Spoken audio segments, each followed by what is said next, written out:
So I hope I've given you some sort of idea in quite a flaky way. I'm not too impressed with about how I organise that.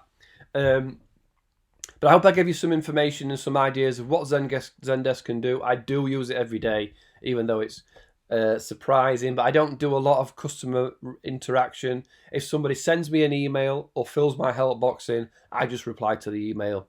It doesn't matter to me what support tier they're on or what help level or if they're a partner. I just reply to emails. So I don't dive in and use it as well as I could. And there's other things. I'm gonna make my knowledge base a lot better now that I've got it back up and running, and use it for more information. But you'll see that the chat with Paul Nicholson is ticket number. Where's the ticket number? Here, 1929. I haven't made examples. I haven't put a load of custom ones in to make that inflated. That I've answered 1900 support tickets, and we'll continue to use Zendesk. It's really easy to use and set up, and just get flying with. Any questions? Any things I can help with? Comment below. I will do a simple and basic video for you if I can do it. If I can get access to that setting.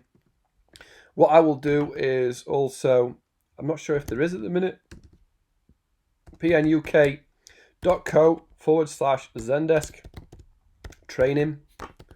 I will have left the link in the description all the way through. Yeah, I will create a training course on that link. At the moment, there is no training because I'll split this video up into introduction training.